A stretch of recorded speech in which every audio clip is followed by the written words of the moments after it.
5 seconds. Start. Telecom sector is an important component of our infrastructure ecosystem. The recent spectrum auctions have removed spectrum scarcity in the country. This will give a major fillip to mobile broadband and digital India for the benefit of people living in rural and remote areas. Under the BharatNet project, optical fiber cable has been laid in 150,000 kilometers. I have stepped up the allocation for BharatNet project to rupees 10,000 crores this year. By the end of 2017-18, high-speed broadband connectivity on optical fiber will be available in more than 150,000 gram panchayats with Wi-Fi hotspots and access to digital services. A DigiGaon initiative will be launched to provide telemedicine education and skills through digital technology. For strengthening our energy sector, government has decided to set up strategic crude oil reserves. In the first phase, 3 such reserves facilities have been set up. Now, in the second phase, it is proposed to set up outlet in solar energy. We now propose to take up the second phase of solar park development for additional capacity. We are also creating an ecosystem to make India a global hub for electronics manufacturing. Over 250 investment proposals for electronics manufacturing have been received in the last 2 years, totaling an investment of rupees 1 lakh crore. A number of global leaders and mobile manufacturers have set up production facilities in India. This is an all-time high. We have to focus on our export infrastructure in a competitive world. A new and restructured central scheme, namely Trade Infrastructure for Export scheme, will be launched in 2017-18. I now turn to the financial sector. The focus of TEC India agenda in this sector is on building stable and stronger institutions. We will continue with our reform agenda with several new measures. Our government has already undertaken substantive reforms in FDI policy in the last 2 years. More than 90% of the total FDI inflows are now through the automatic route. The Foreign Investment Promotion Board has successfully implemented e-filing and online processing of FDI applications. We have now reached a stage where FIPB can be phased out. We have therefore decided to abolish the FIPB. A roadmap for the same will be announced in the next months.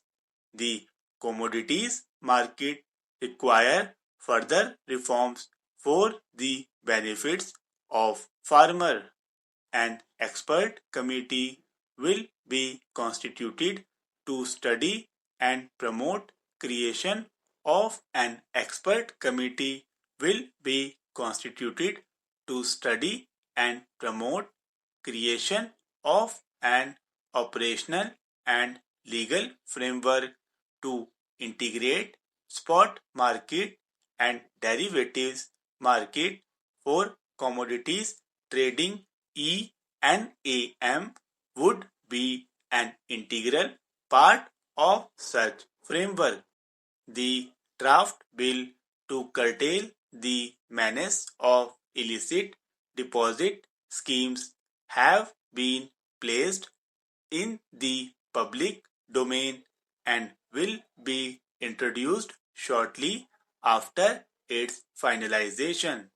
There is an urgent need to protect the poor and gullible investors from another set of dubious schemes operated by unscrupulous entities who exploit the regulatory gaps in the Multi-State Cooperative Societies Act 2002. We will amend this act in consultation with various stakeholders as part of our Clean India agenda. The bill relating to resolution of financial firms will be introduced in the current budget session of Parliament. This will continue to stability and resilience of our financial system. It will also protect the consumers of various financial institutions. Together with the Insolvency and Bankruptcy Code, a resolution mechanism for financial firms will ensure comprehensiveness of the resolution system in our country.